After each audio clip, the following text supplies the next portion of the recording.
بسم اللہ الرحمن الرحیم. خواتین حضرات، آپ دیکھ رہے ہیں یوٹیوب چینل. میں ہوں امتیاز احمد طاہر.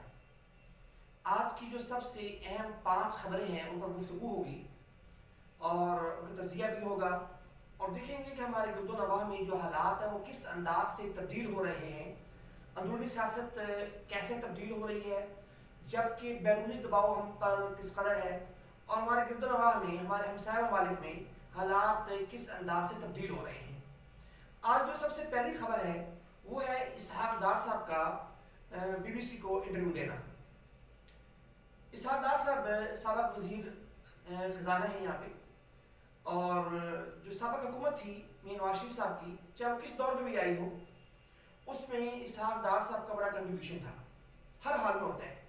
سب سے وہ رشتہ دار بھی ہیں تو ان پر اعتماد بھی ہوتا ہے، اور پھر دوسری بات یہ ہے کہ ان کی چونکہ گھر تک رسائی ہے، اور پھر ایک میاں صاحب کی بیٹی بھی ان کے گھر میں، ان کے بیٹے کے گھر میں ہوتی ہے، تو اس حوالے سے ان کا کردار بڑا کلیدی ہوا کرتا تھا.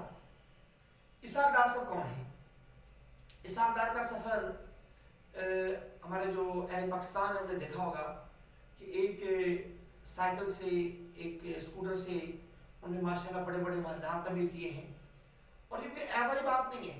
انسان کو محنت کرنی چاہیے، اور محنت کرنے کے بعد انسان جہاں مرضی جائے، اللہ تعالیٰ نے اس کی محنت کے بل بوتے پر اللہ تعالیٰ اس کو مزید عطا فرماتا ہے. لیکن مسائل کہاں پیدا ہوتے ہیں؟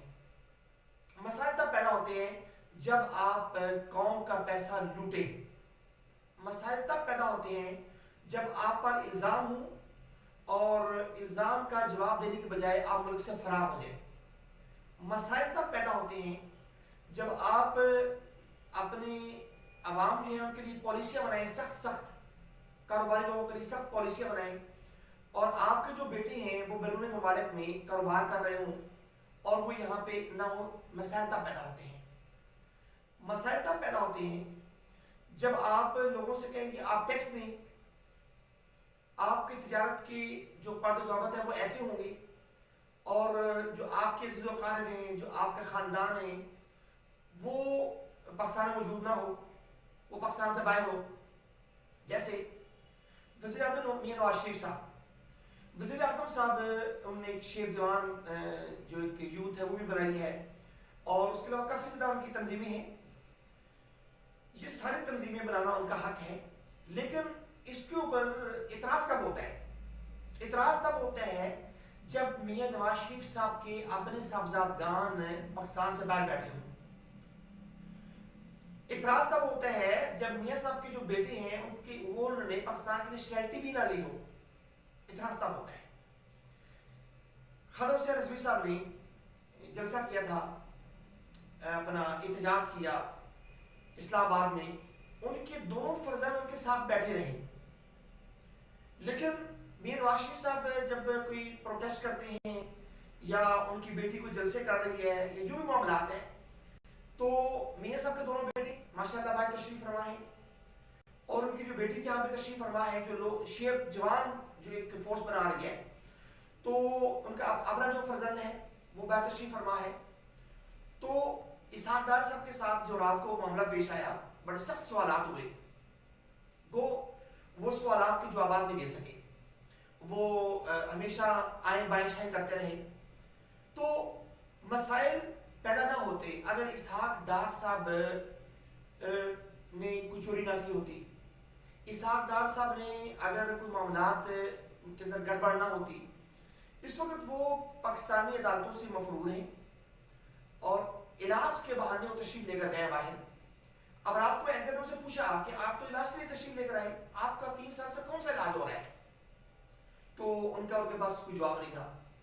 پھر انہوں نے یہ بھی کہا کہ دیکھیں آپ کے جو صاحبزادگان ان کی بڑی بڑی پراپرٹیز ہیں وہاں پہ لنڈن کے اپنا دبئی کے اندر، اور وہ بزنس کر رہے ہیں وہاں پہ، اور ہر جو ان کی پراپرٹی ہے اس پر لکھا ہوا ہے HDA، جس کا یہ مخفف ہے حضرت داتا گنج بخش رحمہ اللہ تعالی.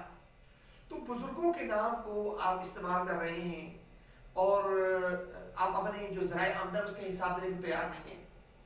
یہ انسان کا دورہ معیار ہوتا ہے. اسحاق ڈار صاحب نے سوچا ہوگا کہ بھائی بی بی سی والے جو ہے نا یہ ایسے ہی ہیں جیسے پاکستان کے میڈیا ہوتے ہیں، پہلے اس کو سوالات دے دیے اینکر صاحب کو، بھائی آپ نے یہ سوالات کرنے ہیں میرے مجھ سے، اور میں ان سوالات کا یہ جواب دوں گا، مطلب پری پلاننگ جو انٹرویو ہوتا ہے وہ ہوگا. تو ایسا ہوا نہیں ہے، معاملات ایسے تھے نہیں، حالات بڑی تیزی سے تبدیل ہو رہے ہیں. انٹرنیشنل میڈیا جو ہے نا وہ اس کو اس بات کے لیے ہو چکے ہیں کہ اسحاق ڈار صاحب جو ہیں وہ کس مقصد کے لیے یہاں پہ آئے ہوئے ہیں، کیوں آئے ہوئے ہیں، وہ واپس جانا کیوں نہیں چاہتے. تو بہرحال یہ وہ معاملات ہیں جس کا اسحاق ڈار صاحب کے پاس کوئی جواب نہیں تھا. اگر ان کے پاس وہ کلین ہے، صاف شفاف ہے، کوئی ان کو جو جتنے بھی الزامات ہیں سارے جھوٹے ہیں، انہیں واپس آنا چاہیے. الحمدللہ ہماری جو عدلیہ ہے وہ آزاد ہے اور وہ اپوزیشن کے ساتھ بھی ایسے ہی فیصلے کر رہی ہے جس طرح حکومت کے ساتھ کر رہی ہے. تو کسی قسم کا انہیں یہاں پہ کوئی دباؤ نہیں ہوگا، انہیں یہاں پہ آنا چاہیے.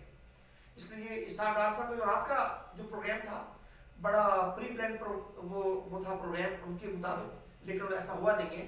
میچ انہوں نے فکسنگ کرنے کی کوشش کی ہے بہرحال، جس میں وہ نہیں ہوا، اور بالآخر پوری دنیا نے دیکھا، پاکستان نے نہیں پوری دنیا نے دیکھا کہ ان کے ساتھ کیا ہوا، اور انہوں نے جو جوابات دینے تھے وہ کیسے جوابات انہوں نے دینے کی کوشش کی، اور حقیقت میں ان کا جواب کیا بنتا تھا.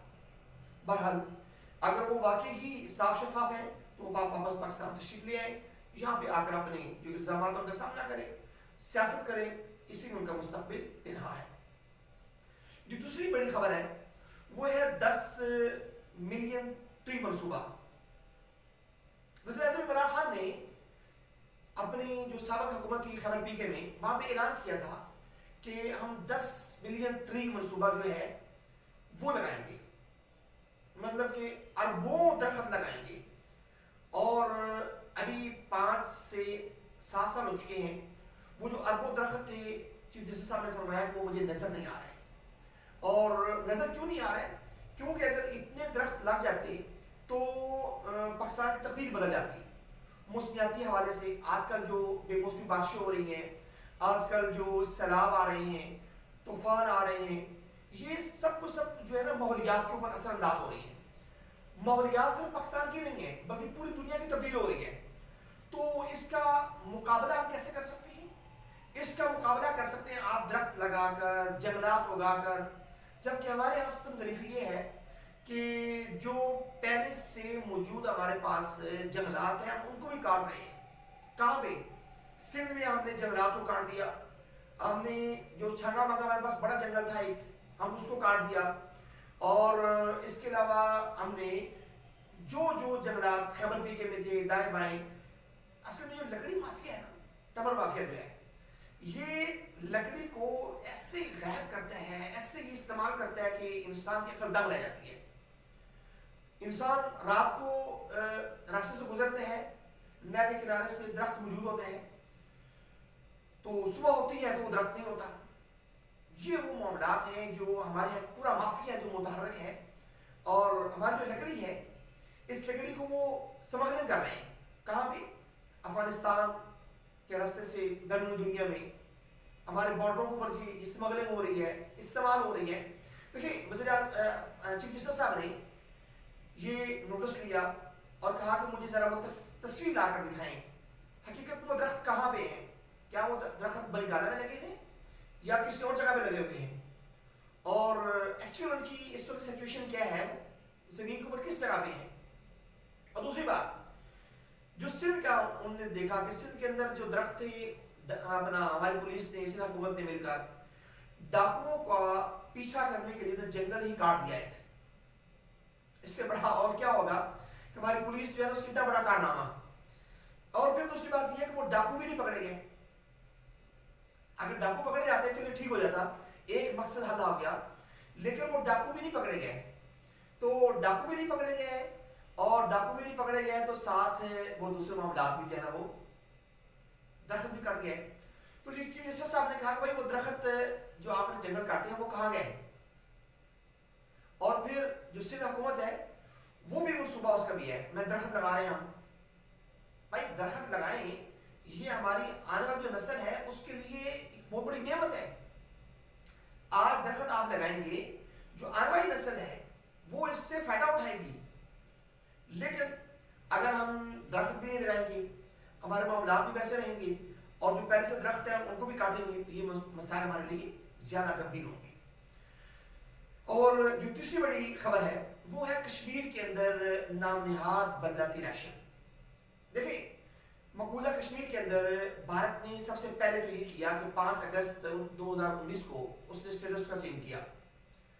اسٹیٹس چینج کرنے کے بعد اب اس نے جو اپنے ہندو تھے ان کو لا کر ہندوستان سے یہاں بسانے کی اس نے کوشش کی اور ان کو بسا بھی رہا ہے، ان کو ڈومیسائل دیے جا رہے ہیں یہاں کے اور زمینیں فروخت ہو رہی ہیں۔ اب جو جتنی بھی اپنی اپوزیشن ہے وہاں پہ، عمر عبداللہ ہو گیا یا اس کی جو والد صاحب ہے وہ، یا محبوبہ مفتی، یہ جتنی بھی پارٹیز وہاں پہ ہیں یہ ساری کی ساری پارٹیز مودی کے ان اقدامات کے خلاف یکجا ہیں، کھڑی ہوئی ہیں کہ ہم مودی کے ان اقدامات کی کبھی بھی توثیق نہیں کریں گے۔ لیکن صورتحال یہ ہے کہ مودی نے ایک ڈھونگ رچایا، جس طرح وہ پہلے ہمیشہ رچاتا ہے۔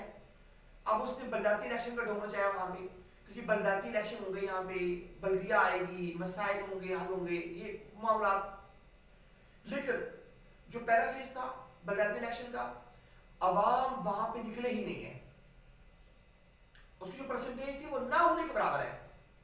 لیکن چونکہ انڈیا کا جو نام نہاد ایک میڈیا ہے جو مودی کے زیر وہ قبضہ ہے، اس نے بڑا وہ اپنا لوگ آئے، جوک در جوک آئے اور پتہ انہوں نے کہا کہ الیکشن کی جو تصاویر تھی وہ انہوں نے وہاں پہ شائع کی ہیں اور دنیا کو پاگل بنایا کہ جی۔ اور دوسری بات یہ ہے کہ الیکشن کو شفافیت کے لیے آپ انٹرنیشنل جو کمیونٹی ہے اس کو، انٹرنیشنل جو میڈیا ہے اس کو بلائیں وہاں پہ، وہ دیکھیں آیا عوام الیکشن میں حصہ لے رہے ہیں یا حصہ نہیں لے رہے، معاملات کیا بن رہے ہیں۔ تو بات یہ ہے کہ معاملات کچھ بھی نہیں بنے۔ جس طرح پہلا فیز کا عوام نے بائیکاٹ کیا، اب دوسرا جو فیز تھا اس کا بائیکاٹ ہوا، عوام بالکل وہاں پہ نہیں آئے اور عوام نے مودی جو پالیسی تھی ان کو مسترد کر دیا، ان کو ختم کر دیا۔ مودی کی پالیسی کا ختم ہونا مودی کو یہ قبول نہیں ہے، اور اسی لیے جو بھارتی میڈیا ہے وہ یہ ڈھونگ رچا رہا ہے کہ بڑا کامیاب الیکشن ہوا ہے، ہم اس میں کامیاب ہو چکے ہیں۔ در حقیقت جو بھارتی افواج ہیں وہ کیمیائی کا وہاں پہ کیمیائی جو ہتھیار ہے وہ استعمال کر رہے ہیں، اور مقبوضہ کشمیر کے جو باسی ہیں، کشمیری جو ہیں وہاں پہ، ریل کشمیری جو ہیں، ان کی نسل کشی کی جا رہی ہے۔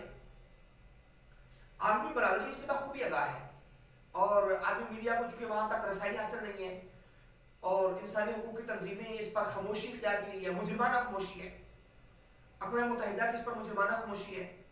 یہ وہ معاملات ہیں جن معاملات کے لیے یہ سارے مسائل جو ہے نا وہ پیدا ہو رہے ہیں۔ چوتھی بڑی خبر یہ ہے کشمیر پر OIC کا موقف۔ OIC اسلامی ممالک کی ایک تنظیم ہے اور OIC نے ہمیشہ اہل کشمیر کے جو جذبات ہیں اس کی ترجمانی کی ہے۔ اگر ترجمانی نہیں کی تو یہ صرف اور صرف تب نہیں کی جب ہم نے کچھ زور نہیں لگایا، جب انڈیا وہاں پہ ایز اے ترجمان، وہاں پہ ایز اے مبصر کے طور پر وہاں پہ آ گیا اور ان دنوں میں کچھ حالات خراب ہوئے تھے۔ لیکن اب اس وقت OIC نے کشمیر کے متعلق قرارداد جو پیش کی ہے وہ بھارت کا جو بڑا فتنہ تھا ایک عالمی سطح پر، اس کا سدباب کیا ہے، بھارت کو ختم کیا ہے۔ بھارت کے جو معاملات تھے الحمدللہ وہ مکمل طور پر وہاں سے عالمی سطح پر ایک واضح تصویر آ چکی ہے کہ مقبوضہ کشمیر کے جو لوگ ہیں ان کو جو ظلم ہو رہے ہیں، جو ستم اٹھائے جا رہے ہیں، جو اب الیکشن نام نہاد ہوا اور اس کے علاوہ جو معاملات وہاں پہ ہوئے ہیں، عالمی اسلامی برادری اس کی مذمت کرتی ہے اور انہیں بھرپور مذمت بھی کی ہے۔ اس کے اندر پاکستان کا بڑا کردار تھا۔ ہماری اپوزیشن جماعتیں جو ہیں، سب سے اپوزیشن کا کام ہمیشہ تنقید کرنا ہوتا ہے، معاملات کی جو دوسری تصویر ہوتی ہے، دوسرا رخ ہوتا ہے وہ پیش کرنا ہوتا ہے۔ اس لیے اپوزیشن ہمیشہ یہ کہتی ہے بھائی OIC میں پاکستانی موقف کی تبدیل ہوئی ہے، پاکستان کو وہاں پہ جو ہے نا اپنا موقف پیش نہیں کر سکا، بہرحال لیکن ایسا کچھ بھی نہیں ہوا۔ الحمدللہ OIC نے کشمیریوں کے موقف کی ترجمانی کی ہے OIC نے بھارت کو اس کا جو خونخوار چہرہ تھا وہ دکھایا ہے. OIC نے یہ بات واضح کی ہے کہ جو 5 اگست کا اقدام تھا مودی کا وہ خلاف قانون تھا. OIC نے یہ کہا ہے کہ اس کی جو خصوصی حیثیت ہے کشمیریوں کی وہ بحال کی جائے, اور وہ بحال بھی ہونے چاہیے, معاملات بھی حل ہونے چاہیے. اگر وہ معاملات حل ہوتے ہیں تو اہل کشمیر جو ہے وہ پہلے بھی وہ پاکستان کے ساتھ تھے, اور ان کی دوبارہ جذبات جو ہے الحمدللہ وہ پاکستان کے ساتھ انشاءاللہ چلیں گے. جو 5 بڑی خبر ہے وہ ہے گلگت بلتستان کے الیکشن کے بعد وہاں کا جو جمہوری سیٹ اپ ہے وہ بنا. وزیر اعلیٰ کا انتخاب ہوا, وزیر اعلیٰ نے حلف اٹھا لیا, لیکن اب ہماری حکومت اور اپوزیشن ان کی ذمہ داریاں کیا ہیں. PTI نے وہاں پہ اعلان کیا تھا کہ گلگت بلتستان کے اندر اقتدار آنے کے بعد ایک تو بڑے بڑے سیاحتی مراکز قائم کیے جائیں گے, سیاحتی ہوٹل ہوں گے, وہاں پہ سیاحت کو فروغ دیا جائے گا, ایک بات. دوسری بات PTI نے وہاں پہ یہ کی تھی کہ ہم جو اس کی سڑکیں ہیں ان کو بہتر کریں گے, اور جو عوام کی سہولیات ہیں ان کا مد نظر رکھا جائے گا, ایک بات. اور تیسری بات انہوں نے یہ کی تھی کہ گلگت بلتستان کو صوبہ بنایا جائے گا, اور اگر گلگت بلتستان کو صوبہ نہیں بنایا جاتا جو PTI نے ایک وعدہ کیا تھا تو پھر کیا ہوگا, پھر وعدہ خلافی ہوگی. جس طرح ابھی تک 2.5 سال کے اندر جنوبی پنجاب کے جو لوگ ہیں وہ ایک بتی پہ چلے گئے ہیں کہ یار بس اب صوبہ بن رہا ہے ہمارا, اب بن رہا ہے. حالانکہ PTI کو جو ووٹ ملا تھا, اقتدار جو ملا تھا پنجاب میں یا مرکز میں, اس میں اکثریت اس صوبے کی تھی. اور جب انہوں نے یہ نعرہ لگایا کہ ہم صوبہ بنائیں گے تو تب یہ معاملات ان کے لیے کھل کر سامنے آئے, لوگوں نے ووٹ دیا اور PTI نے وہاں پہ کلین سویپ کیا. اب اس کے بعد PTI نے وہاں پہ وہ کردار ادا نہیں کیا جو اس کو کرنا چاہیے تھا. اگر PTI نے یہاں پہ بھی گلگت بلتستان کے اندر بھی وہی معاملات رکھی, اور جس طرح صحت کی سہولیات ہیں ان میں تبدیلی نہ آئی, مہنگائی میں تبدیلی نہ آئی, اور جو عوام کی بنیادی سہولیات ہیں وہ ان کو میسر نہ ہوئی, اور سیاحت کو فروغ نہ ملا, اور اس کے علاوہ عوام کے لیے روزگار کے مواقع پیدا نہ ہوئے, اور اس کے علاوہ جو اگلی بات ہے جو صوبہ بنانے کا آپ نے وعدہ کیا تھا, اگر آپ وہ وعدہ نہیں کریں گے, پورا نہیں کریں گے, پھر عوام آپ سے مایوس ہوگی. اور پھر اس کا رزلٹ کہاں نظر آئے گا آپ کو؟ آزاد کشمیر کے الیکشن کے اندر, آزاد کشمیر کے الیکشن ہوں گے اس میں رزلٹ اس کا نظر آئے گا آپ کو. آزاد کشمیر کے لوگ جو ہیں وہ آپ کے پھر بہکاوے میں نہیں آئیں گے. اس لیے PTI کے لیے سب سے بڑا یہ چیلنج ہے کہ اس نے جو اعلانات کیے تھے اپنے اعلانات کو عملی جمع پہنائے, اپنے اعلانات کے اوپر عمل درآمد کرے. اگر وہ عمل درآمد کرتی ہے, عمل جمع پہناتی ہے, تو پھر اس کا مستقبل بھی روشن ہے اور عوام بھی اس کے ساتھ ہوں گے. اپنا بہت خیال رکھیے گا. السلام علیکم ورحمۃ اللہ.